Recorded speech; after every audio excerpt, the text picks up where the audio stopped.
Hey, this is Mr. Mitchell again with another video for science. Today we're going to be talking about natural resources. Natural resources are items found in nature that people use. Well, that could be a lot of things. Air, rain, animals for food, fuel, clothing, shelter. Lots of things are natural resources. And what we have on Earth is meant to sustain life. You just get the sense that we are meant to use what is available to us to keep us alive, to feed us, to clothe us, to shelter us. There are, of course, costs and benefits to all natural resources. And one example we're going to use today is burning coal. And you can see that this is coal right here. It's an energy source. That burning of coal produces heat, which warms us up, but it also produces smoke that pollutes the air. So that's a cost for the benefit that we have for that natural resource. Naturally, people want to save natural resources. We don't want to lose them. We want to be able to heat ourselves. We want to be able to clothe ourselves. And some natural resources are constantly being replaced. For example, wind. Wind turning windmills, you're always going to have some source of wind, whether it's one day or the next. You're going to eventually keep getting wind. Rain, even if you have a month or two without rain, you're eventually going to get more. Those are replaced, but there are others like oil and coal that are in danger of actually running out. Now let's talk about a couple of terms. We have renewable resources, and I'm about to mark through it, sorry about that, and non-renewable resources. Renewable resources are a natural resource that can be replaced. I don't have my notepad with me here, so this is a little bit harder than normal. That can be replaced in nature almost as quickly as it's used. Sunlight, the example here, the sunlight, wind, trees, animal waste. Now that's not to say that we aren't foolish sometimes. I mean, if we knock down all the trees and don't replace them, then that would be foolish. It would not be non-renewable anymore, but it's something that we can replace. If a tree company knocks down trees, it could plant trees back and everything could be just as before. But there are other things called non-renewable resources, and these are resources that have a fixed amount, or it's used up faster than it can be replaced naturally. Coal, oil, minerals, those are some examples of non-renewable resources. And one non-renewable resource we're going to talk about a lot today is fossil fuels. You may not realize how much we use fossil fuels. Well, anyway, let's talk about what a fossil fuel is. Fossil fuel is an energy source formed from buried ancient plants and animals. And there's a pretty good, well, here's some list of fossil fuels. We have oil, natural gas, coal. Now, we've talked about coal in this class before. Coal is plants that have been buried under swamp-like conditions and end up looking like this after many, many, many, many years. Now, oil and natural gas, especially oil, actually comes from animals instead of plants. If you have dinosaurs, for example, that were trapped in swamps and were able to be buried under sedimentary layers over and over and over, those animals actually will form oil over years and years. And it's why they call it fossil fuels. It's literally fuel from fossil.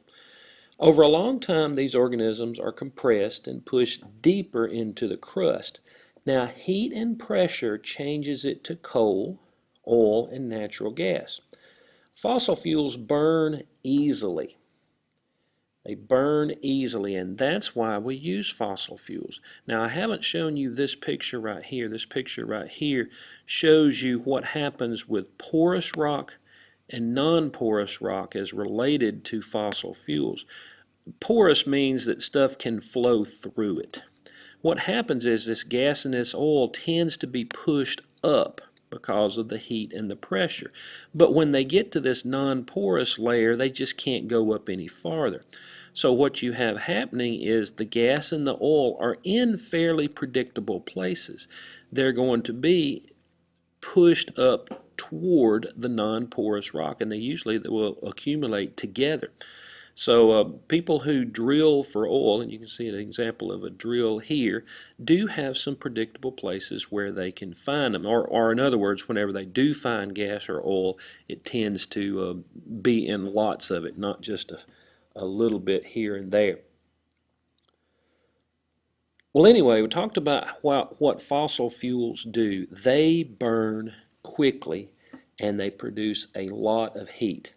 And this generates electricity. So fossil fuels end up making electricity, and sometimes it's in plants such as this.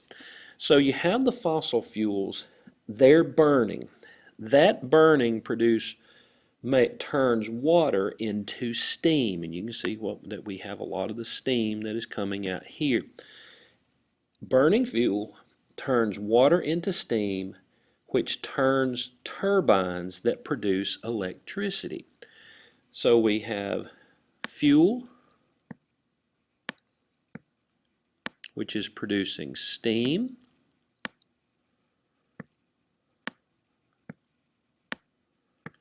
which is producing the turbines, making the electricity, which turns the turbines that make the electricity. And what this does is this generates electricity, and it also, these fossil fuels run most of our automobiles because oil is a fossil fuel.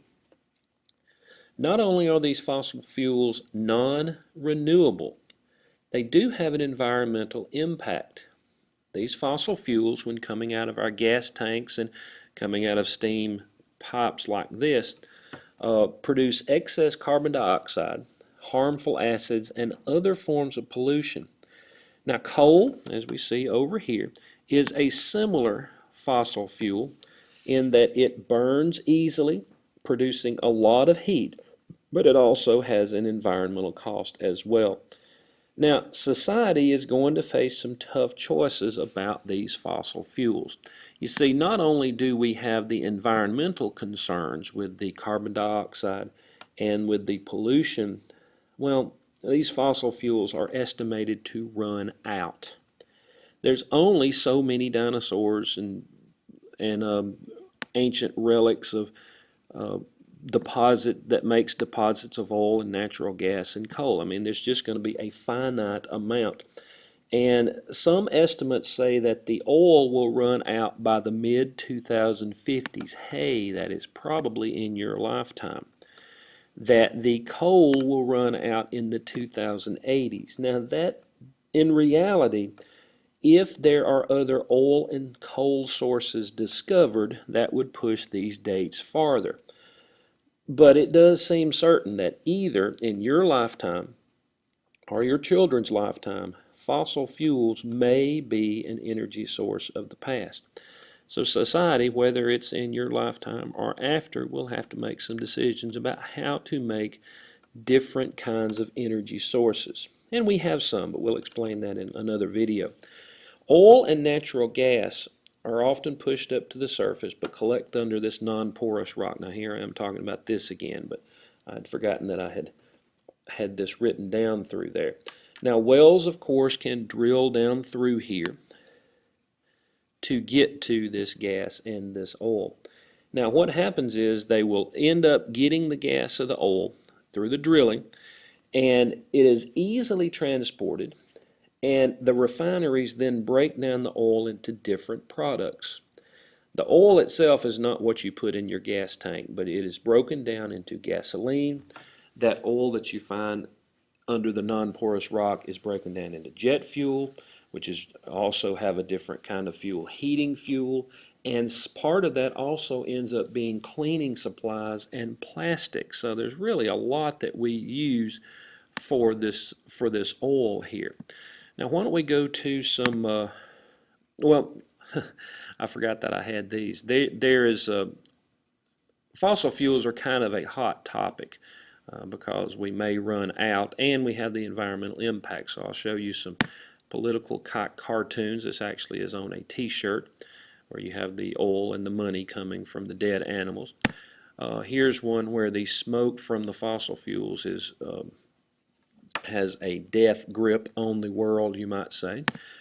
Here's a cover of a magazine. Of course, what would a dinosaur want you to do? Ride a bike instead of using their bodies in your automobiles. And here's one that has fossil fuels with a skull and all kinds of bones.